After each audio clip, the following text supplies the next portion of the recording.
Solar കേസിൽ ചാണ്ടി ഉമ്മൻ പറഞ്ഞതൊക്കെ സത്യമാണെന്ന് RSP സംസ്ഥാന സെക്രട്ടറി ഷിബു ബേബി ജോൺ. എല്ലാ അവഹേളനങ്ങളും സഹിച്ചാണ് ഗണേഷ് കുമാറിന് വേണ്ടി ഉമ്മൻചാണ്ടി ഇടപെട്ടത്. മറവി ഒരു സൗകര്യമാണെങ്കിലും ഇവിടെ തെളിവുകളുണ്ട്. മരിച്ചുപോയൊരു വ്യക്തിയെക്കുറിച്ചുള്ള പരാമർശം ദൗർഭാഗ്യകരമാണ്. ഉമ്മൻചാണ്ടി എന്തെങ്കിലും ചെയ്തിട്ടുണ്ടെങ്കിൽ ഗണേഷ് അത് പറയട്ടെ എന്നും ഷിബു ബേബി ജോൺ വെല്ലുവിളിക്കുന്നു. ഷിബുവിന്റെ വാക്കുകളിലേക്ക്. ഒരു നിയമസഭാ തെരഞ്ഞെടുപ്പ് പടിവാതിലിൽ നിൽക്കെ കേരള രാഷ്ട്രീയത്തെ പിടിച്ചുലച്ച സോളാർ കേസ് വീണ്ടും ചർച്ചയാവുകയാണ്. അതിന് തുടക്കമിട്ടത് മുൻ മുഖ്യമന്ത്രി ഉമ്മൻചാണ്ടിയുടെ മകൻ ചാണ്ടി ഉമ്മൻ. ചാണ്ടി ഉമ്മനും മന്ത്രി ഗണേഷ് കുമാറും തമ്മിലുള്ള പോരാണ് ഇപ്പോൾ ആരംഭിച്ചിരിക്കുന്നത്. അന്ന് ആരോപണങ്ങൾ നേരിട്ടവരിൽ ഒരാളാണ് ഷിബു ബേബി ജോൺ. അണഞ്ഞുപോയി എന്ന് കരുതിയൊക്കെ വീണ്ടും എരിഞ്ഞു തുടങ്ങുകയാണ്. യഥാർത്ഥത്തിൽ ഇതിൽ എന്തൊക്കെയാണ് സംഭവിച്ചത്, അതിന് ശേഷം സംഭവിച്ചതെന്നൊക്കെ മലയാളിക്ക് ഉത്തമ ബോധ്യമുണ്ട്. പക്ഷേ വളരെ നിർഭാഗ്യകരമായി ഞാൻ കണ്ടത് ഗണേഷ് കുമാർ ഇന്നലെ ഒരു പ്രസ്താവന നടത്തി. അദ്ദേഹത്തിൻ്റെ കുടുംബം തകർത്തത് ശ്രീ ഉമ്മൻചാണ്ടിയാണ്. നമ്മളൊക്കെ മനുഷ്യരല്ലേ, അത് ഗണേശന് ഓർക്കണ്ടായിരുന്നു. ആ മനുഷ്യൻ തകരാതിരിക്കാൻ വേണ്ടി എന്തൊക്കെ പരിശ്രമിച്ചു എന്ന് അറിയാവുന്ന ഒരു വ്യക്തി ഞാനാണ്. കാരണം അദ്ദേഹം ഞാനും മാത്രമായിരുന്നു അതിലിടപെട്ടത്. അന്ന് നിയമസഭയിൽ അവഹേളനമായി വന്ന ചോദ്യമായിരുന്നു ഒരു മുഖ്യമന്ത്രിയുടെ പണി ഇതായിരുന്നു എന്നുള്ളത്. എല്ലാ ദിവസവും പകലുള്ള തിരക്ക് കഴിഞ്ഞ് രാത്രി വളരെ വൈകി അദ്ദേഹം ഇരുന്ന് ചർച്ച ചെയ്ത് ആ വിഷയത്തിനൊരു പരിഹാരം കാണാൻ പരിശ്രമിച്ചത് അറിയാവുന്നതാണ്. എറണാകുളം ഗസ്റ്റ് ഹൗസിലെ ഒരു കൂടിക്കാഴ്ചയാണ് ശ്രീ ഉമ്മൻചാണ്ടിയെ സംശയനിഴലിൽ നിർത്തുന്ന നിലയിലേക്ക് വന്നത്. അത് സംശയനിഴലിൽ നിൽക്കാൻ കാരണം എന്താണ്? ഈ ബിജു രാധാകൃഷ്ണൻ വന്ന് ചില കാര്യങ്ങൾ അവിടെ സംസാരിച്ചു. ഒരു വ്യക്തിയുടെ പേര് പറഞ്ഞു. ഉമ്മൻചാണ്ടി മരിക്കുന്നിടം വരെ, ഇത്ര എല്ലാ സംഭവ വികാസങ്ങളും അതുണ്ടായിട്ടും മരിക്കുന്നിടം വരെ ഉമ്മൻചാണ്ടിയുടെ വായിൽ നിന്ന് ആ പേര് ഏതാന്ന് പുറത്തു വന്നില്ലല്ലോ. അതാണ് മഹത്വം എന്ന് പറയുന്നത്. ചാണ്ടി ഉമ്മൻ ഇവിടെ അവസാനിപ്പിച്ചില്ലെങ്കിൽ ഒരുപാട് കാര്യങ്ങൾ തുറന്നു പറയേണ്ടി വരുമെന്നതാണ് ഗണേഷ് കുമാർ പറയുന്നത്. ഗണേശന്റെ കയ്യിലുള്ള ഗണേശൻ പറയട്ടെ.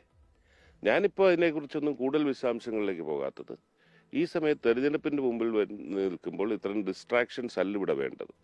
ഇവിടെ ചർച്ചയാകേണ്ടത് രാഷ്ട്രീയമാണ്. ഇങ്ങനെ ഒരു ചർച്ച അനാവശ്യമാണ്. അല്ല, ഞാൻ പറഞ്ഞത് ചാണ്ടി ഉമ്മൻ ഗണേശ, നീയൊന്ന് ഓർക്കണമായിരുന്നു. നീ കാണിച്ച ആഭാസത്തരങ്ങള്, നിന്റെ അവിഹിതങ്ങള്, നിന്റെ കൊള്ളരുതായ്മകള്, നിന്റെ തമ്മാടിത്തരങ്ങള്, നിന്റെ കാമവെറി, നിന്റെ അഭിസാരികമാരോടൊപ്പമുള്ള കൂട്ടിക്കിടപ്പ്, ഈ കിടപ്പ്, നിന്റെ ഈ യാത്ര, അത് വളരെ ദുഷിച്ച ഒരു യാത്രയായിരുന്നു.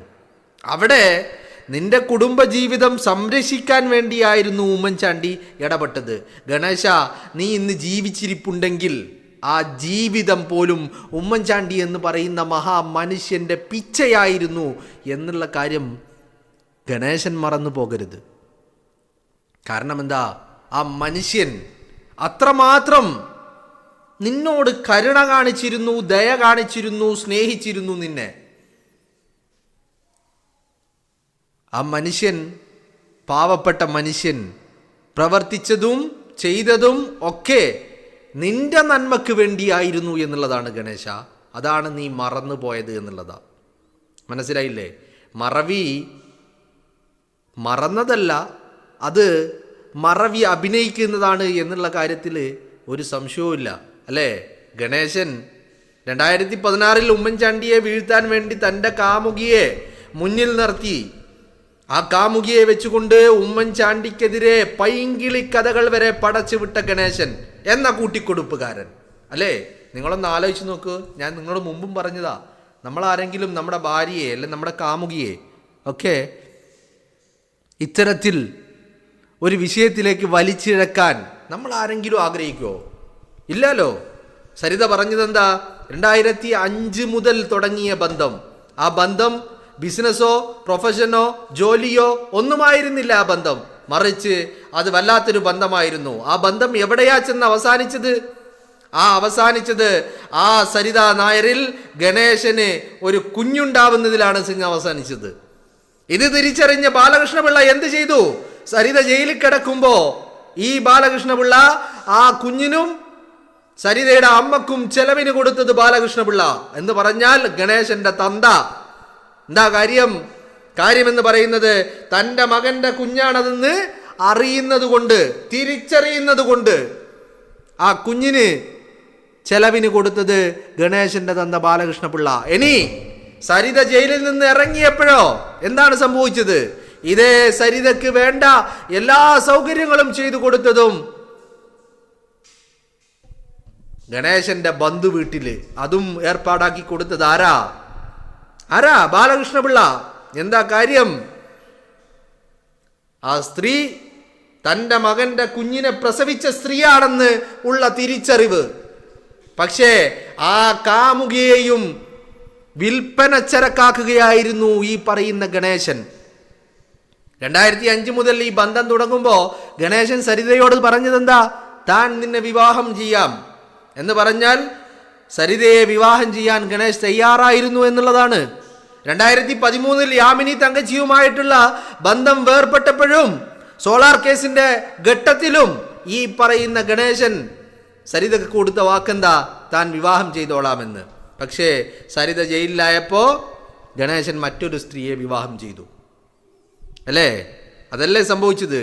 അപ്പോ ഗണേശന്റെ കുടുംബം തകർന്നത് അത് ഉമ്മൻചാണ്ടി കാരണമല്ല.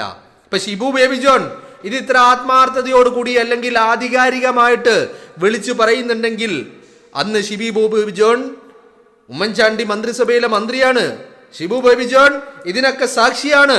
അന്ന് ഉമ്മൻചാണ്ടി ഇടപെട്ടത് ഗണേശന്റെ കുടുംബ ജീവിതം പിരിക്കാനായിരുന്നില്ല, അതെങ്ങനെയെങ്കിലും വിളക്കി ചേർക്കാനായിരുന്നു എന്നുള്ളതാണ് സാക്ഷ്യപ്പെടുത്തുകയാ ഷിബു ബേബി ജോൺ.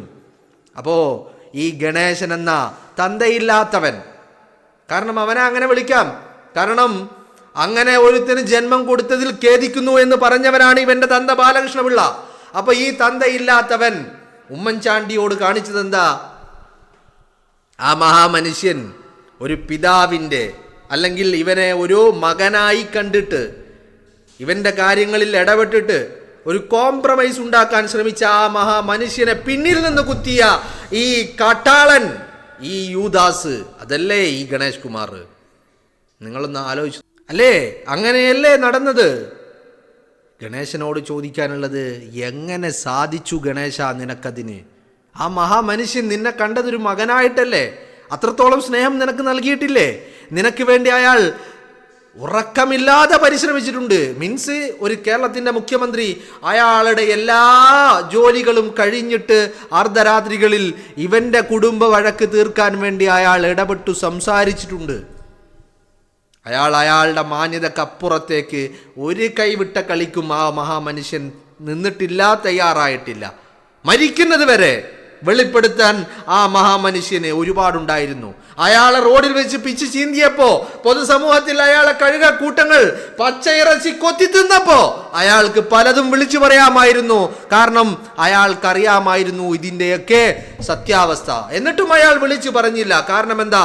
ഗണേശ, നിന്റെ മാനത്തിന് വില കൽപ്പിച്ചിട്ട് ആ മാന്യത ആ മഹാമനുഷ്യൻ നിന്നോട് കാണിച്ചു. പക്ഷെ നീ തിരിച്ച് കാണിച്ചതോ യൂദാസിന്റെ പണി, ഒറ്റുകാരന്റെ പണി. ഇതിന് കാലം നിന്നോട് കണക്ക് ചോദിക്കുമെന്നുള്ള കാര്യത്തിൽ ഗണേശ നിനക്കൊരു തർക്കവും വേണ്ട കേട്ടോ, ഒരു തർക്കവും വേണ്ട നിനക്കിതിന്. കാരണം അത്രമാത്രം നീ ആ മഹാമനുഷ്യനെ, ആ പച്ച പാവത്തിനെ വേദനിപ്പിച്ചിട്ടുണ്ടോ ഗണേശ? നിന്റെ തന്തയെ നീ വേദനിപ്പിച്ചിട്ടുണ്ട്. നിനക്ക് ജന്മം നൽകിയ, നിന്റെ സിരകളിലോടുന്ന രക്തത്തിന്റെ ഉടമസ്ഥനായിട്ടുള്ള നിന്റെ തന്തയെ നീ വേദനിപ്പിച്ചിട്ടുണ്ട്. പിന്നെ നിനക്കെന്ത് ഉമ്മൻചാണ്ടിയല്ലേ? ഒരു ബന്ധമില്ലാതിരുന്നിട്ടും, ഒരു രക്തബന്ധമില്ലാതിരുന്നിട്ടും ആ മഹാമനുഷ്യൻ നിന്നെ മകനായിട്ട് കണ്ടിട്ട് നിന്റെ പ്രശ്നങ്ങൾ പരിഹരിക്കാൻ ആ മനുഷ്യൻ സമയം ചെലവഴിച്ചിട്ടുണ്ട്. നിന്നോടെന്ത് രക്തബന്ധം പറയാനാലേ? നീ ഉണ്ടാക്കിയ നിന്റെ കാമുകിയിൽ നിനക്ക് ജനിച്ച നിന്റെ കുഞ്ഞിനെ നീ ഇന്ന് വരെ തിരിഞ്ഞു നോക്കിയിട്ടുണ്ടോ? പക്ഷേ നിന്നെ ജനിപ്പിച്ച നിന്റെ തന്ത ആ കുഞ്ഞിന് ചെലവിന് കൊടുത്തിട്ടുണ്ടടാ ഗണേശ. മനുഷ്യനാണോ നീ? ഒരു മനുഷ്യനായിട്ട് ധാർമ്മികത പറയാൻ പോയിട്ട് നാവനക്ക് വാ തുറന്ന് സംസാരിക്കാനുള്ള യോഗ്യത ഗണേശ നിനക്കെന്താണുള്ളത്? ഇതിനിടക്ക് പിണറായി വിജയൻ ഒരു നാടകം നടത്തിയിരുന്നു തിരുവനന്തപുരത്ത്, കേന്ദ്ര സർക്കാരിനെതിരെയുള്ള നാടകം. ആ നാടകത്തിൽ ഈ പറയുന്ന ഗണേശൻ സംസാരിക്കുന്നത് കണ്ടു. ആർക്കെതിരെയാ സംസാരിക്കുന്നത്? സമരം ചെയ്യുന്നത് പിണറായി വിജയൻ കേന്ദ്ര ഗവൺമെന്റിനെതിരെ. ആ വേദിയിൽ മന്ത്രിയായിരിക്കുന്ന ഗണേശൻ വന്നിട്ട് സംസാരിക്കുന്നത് ആർക്കെതിരെയാ? മോഡിക്കെതിരെയാണോ? അല്ല. അമിത്ഷായ്ക്കെതിരെയാണോ? രാജീവ് ചന്ദ്രശേഖരനെതിരെയാണോ? കെ സുരേന്ദ്രനെതിരെയാണോ? തിരുവനന്തപുരത്തിന്റെ മേയറായിട്ടുള്ള സംഘപരിവാറുകാരനായിട്ടുള്ള വി രാജേഷിനെതിരെയാണോ? അല്ല. പിന്നെ ആർക്കെതിരെയാ? കോൺഗ്രസ്സുകാരനായിട്ടുള്ള രാഹുൽ മാങ്കൂട്ടത്തിനെതിരെ. എന്നിട്ട് രാഹുൽ മാങ്കൂട്ടം കയ്യാല ചാടിയെന്നതിന് ഞങ്ങളാണോ ഉത്തരവാദി എന്നാണ് ആര് ചോദിക്കുന്നത്? ഗണേശൻ. എടോ ഗണേശ, നിന്നോട് നിന്റെ തന്ത ചോദിച്ചതും ഇത് തന്നെയാണ്. ആ മകനെ ജനിപ്പിച്ചത് എൻ്റെ ഒരു തെറ്റായി പോയി എന്നാണ് നിന്റെ തന്ത പറഞ്ഞത്. ഒരു രക്തബന്ധവും ഇല്ലാഞ്ഞിട്ടും നീ കാണിച്ച തെമ്മാടിത്തരങ്ങൾക്ക് കോംപ്രമൈസ് പറയാൻ വേണ്ടിയിട്ട്, അതിന് ഒരു നീക്കുപോക്കുണ്ടാക്കാൻ വേണ്ടിയിട്ട് പ്രവർത്തിച്ച ആ ഉമ്മൻചാണ്ടി എന്ന മനുഷ്യന്റെ മഹാമനസ്സിനെയാണ് നീ കുത്തി നോവിച്ചത് ഗണേശ. നിനക്കല്ലെങ്കിലും എന്ത് ഉമ്മൻചാണ്ടി, എന്ത് ബാലകൃഷ്ണപിള്ള, എന്ത് ജന്മം നൽകിയ തന്ത, എന്ത് പ്രസവിച്ച മാതാവ്, നൊന്തുപെറ്റ മാതാവ്, നിനക്കിതിൻ്റെ ഒന്നും വില അറിയില്ല. കാരണം നീ കാമവറി പൂണ്ട ഒരു പൈശാചിക മൃഗം മാത്രമാണ്. നീ ഒരു പൈശാചിക മൃഗം മാത്രമാണ് ഗണേശ. നീ എന്താ കാര്യം? നീ കാമുകിയെ കൊണ്ട് നടന്നു 2005 മുതൽ. ആ കാമുകിയെ നീ കൊണ്ടു നടക്കുമ്പോ നിനക്ക് ഭാര്യയുണ്ടായിരുന്നു നിന്റെ വീട്ടില്. 1994 നീ വിവാഹം ചെയ്ത യാമിനി തങ്കച്ചി, ആ ഭാര്യയെ വീട്ടിൽ നിർത്തിക്കൊണ്ട് നീ ഒരു അവിഹിത ബന്ധം നീ ഉണ്ടാക്കിയെടുത്തു. എന്നിട്ട് ആ അവിഹിത ബന്ധത്തിലോടുകൂടി നിനക്കൊരു കുഞ്ഞ് ജനിച്ചു. ആ കുഞ്ഞിനെ നീ ഇന്ന് വരെ കണ്ടിട്ടുണ്ടോ ഗണേശ? നിന്റെ ചോരയാ ആ കുഞ്ഞിന്റെ സിരകളിൽ ഓടുന്നത്. നീ ഇന്ന് വരെ കണ്ടിട്ടുണ്ടോ? അങ്ങനത്തെ നിന്നോടെന്ത് ധാർമ്മികത പറയാനല്ലേ ഗണേശ? നീ PR വർക്കുകൾ നടത്തി വലിയ കേമനായി എന്ന് തോന്നുന്നുണ്ടെങ്കിൽ ഗണേശ, നീ ഒരു കാര്യം തിരിച്ചറിഞ്ഞോ? എന്താ നീ മനസ്സിലാക്കേണ്ടത്? നീ നടന്ന് കയറിയത് നിന്നെ സഹായിച്ച, നിനക്ക് വേണ്ടി പ്രവർത്തിച്ച, നിനക്ക് വേണ്ടി സംസാരിച്ച, നിന്റെ കുടുംബം തകർന്നു പോകാതിരിക്കാൻ വേണ്ടി, നിനക്ക് വേണ്ടി, നിന്റെ ഭാര്യയ്ക്ക് വേണ്ടി, നിന്റെ കുടുംബത്തിന് വേണ്ടി, നിന്റെ മക്കൾക്ക് വേണ്ടി ഇടപെട്ട ഒരു മഹാമനുഷ്യനെ ചവിട്ടി താഴ്ത്തിക്കൊണ്ടാണ് നീ നടന്നു കയറിയത്. നിന്റെ കസേര അത് നിന്റെ ആജീവനാന്തം നിന്റെ ആസനത്തിന് ഉണ്ടാവില്ല ഗണേശ എന്നുള്ള കാര്യം നീ ഓർമ്മിച്ചോ? നിനക്കും ഒരു കാലം വരും. കാലത്തിനൊരു കാവ്യനീതിയുണ്ട്. നിന്റെ കാമുകി ഇപ്പോൾ എവിടെയുണ്ടെന്ന് അറിയാമോ ഗണേശ? നിനക്ക് നിന്റെ കാമുകി വെല്ലൂരിലെ ആശുപത്രിയിൽ കിടപ്പുണ്ട്. പുഴുത്ത് നാറിയിട്ട് നിന്റെ കാമുകി വെല്ലൂരിലെ ആശുപത്രിയിൽ കിടക്കുന്നുണ്ട്.